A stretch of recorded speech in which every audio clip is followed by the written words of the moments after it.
Hello everyone. Before we start today's video, if you could all do me a solid and lightly tap the like button, perhaps share the video about and leave a comment. If you are not subscribed, subscribe as well. It would greatly help this channel. Thank you very much.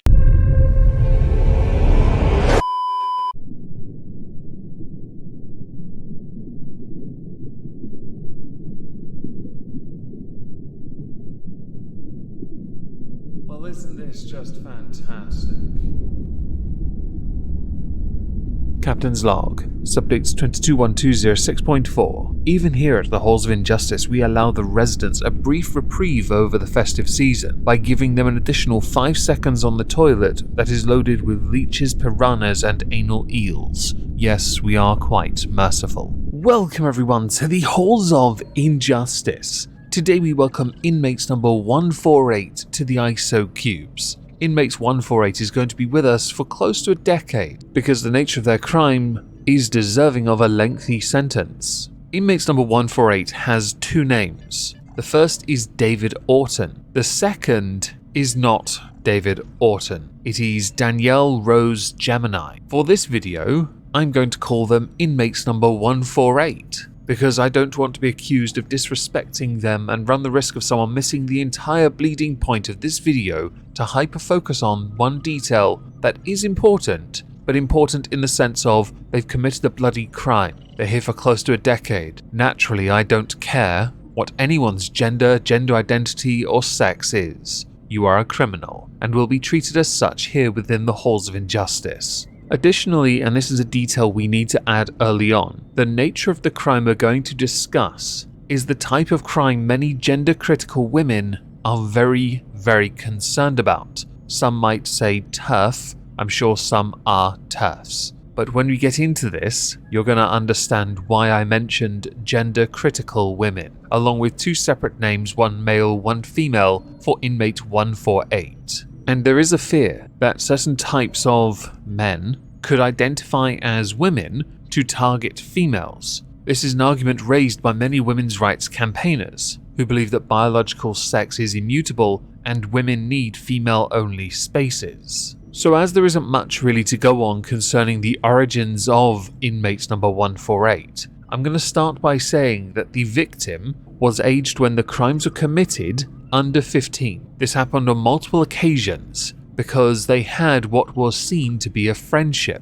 The victim, who is a Jane Doe in this video for obvious reasons, did not believe for the longest time that she was a victim of any crime whatsoever. It only escalated when the parents were concerned enough to investigate and speak to authorities about it, who eventually managed to get what needed to be brought to light out. In June of 2021, Jane Doe provided information to the police. Inmate number 148 was then spoken to by the police via an interview, then subsequently charged with 4 counts of engaging in penetrative sexual activity with a child, and 2 counts of the R word, not the E-tard, the other one, with a girl aged 13 to 15. The police had said that the offender, inmate 148, was a family friend who had often stayed over at the victim's house. Jane Doe's parents became suspicious of a sexual relationship, but the girl, Jane Doe, had refuted those concerns, with a detective saying Orton used the victim's vulnerability, inmate 148 using Jane Doe's vulnerability, for their own gain, and not only groomed the victim, but also her parents, who believed inmate 148 was a genuine friend. When the manipulation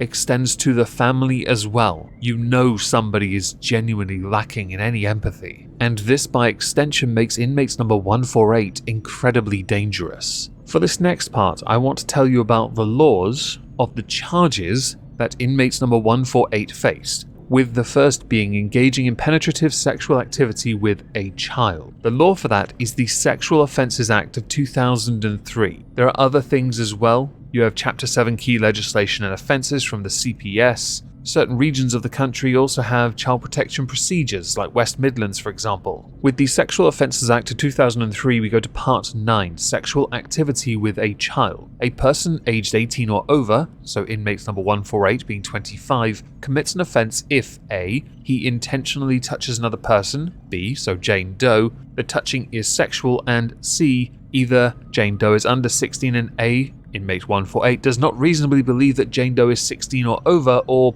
Jane Doe is under 13. It continues and points out that the sentence for some can be 6 months, but others, depending on the circumstance, up to 14 years in prison. As we already know the sentence to be close to 10 years, we know this is quite severe. When put in the position of inmate number 148, under interview charged with multiple counts of rather nasty crimes, what do you suppose the go-to for inmate 148 was? You're all right. Essentially the Shaggy of "it wasn't me," with the additional attempt being to make oneself out to be the victim of all of this, the real true victim in all of this, the 25-year-old over the under 15-year-old.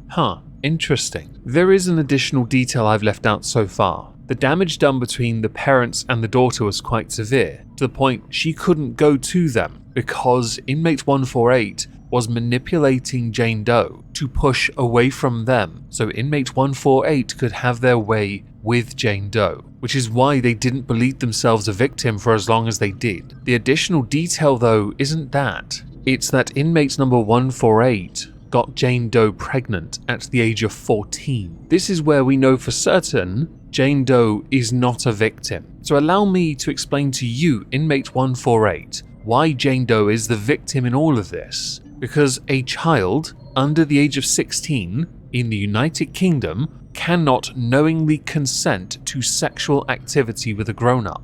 You, inmate 148, are 25, a fully grown adult. Going through your own issues, sure. Does that mean you have a right to use those to manipulate another to do what you want? No, you do not. Nor does it give you any kind of a pass. There are two now victims in all of this. One of them is the person you touched. The other is the child created because of who you touched. If Jane Doe is lucky, the relationship with her parents can be rebuilt, and that child could in turn be given the best possible life, never knowing you exist. That pregnancy was what pushed Jane Doe over to reveal to the police what had been happening. Inmate number 148 was found guilty of 2 counts of penetrative sexual activity with a child, which is why the sentence is as lengthy as it is. There were 2 additional counts of the R word earlier mentioned. Inmate 148 was cleared of that, which on the face of it I fundamentally disagree with because statutory rape is a thing, and I had to say that quickly, hoping that YouTube don't pick it up as a word I've said in the video. Judge Timothy Spencer KC said to inmate 148, "You are a self-pitying and self-obsessed individual who shows no detectable empathy and not a shred of remorse for your actions. Those actions have destroyed a mother and daughter relationship at a time when they should have been close, caused devastation to the wider family, and taken away the teenaged years of a child that can never be relived." During the entire trial, inmate 148 was identified as Orton and male the entire time, and was charged under that gender, so that's where this goes, I guess. Detective Constable Sarah Le Boutillier of Leicestershire Police said that throughout the interviews, Orton refused to accept that there was any wrongdoing and that they were in fact the victim. The claims were unfounded. This was a complex and lengthy investigation. The initial report was made to the police more than 2 years ago. The victim's parents refused to accept her initial explanations and persevered with their concerns. We are pleased the victim found the courage to eventually talk about what she had been through and recognized that she was a victim and that Orton's actions were not that of a friend. We hope the verdict and sentence now helps the victim come to terms with what happened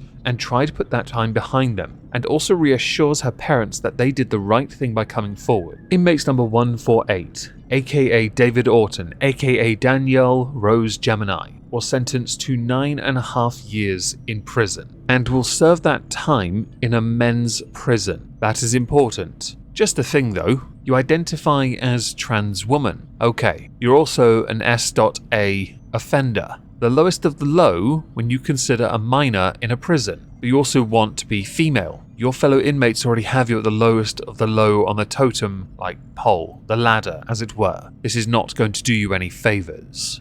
There's one last thing I'd like to talk about. Standing for Women founder Kelly J. Keene said, after this, we know that predatory men will use any tool at their disposal to access victims. It's extraordinarily naive to think they might not pretend to be women to give them unfettered access to children. Safeguarding must not ever bend to the whims of ideology, religions, or cultural trends. When it does, it leaves everyone more vulnerable. I think there's a point to that, and for the next 9.5 years, inmate 148 can think about it in a men's prison. There are a number of people who've gone to prison who identify as trans, and have been put in prisons for the gender they identify, who have then gone on to commit certain crimes, which may be an additional reason why David Orton, or inmate 148, has gone to a men's prison, because the nature of the crime is severe enough that one might think them capable of using what they have already done on the outside on the inside, and that is a risk. No doubt protective custody will be a future for inmate 148, something which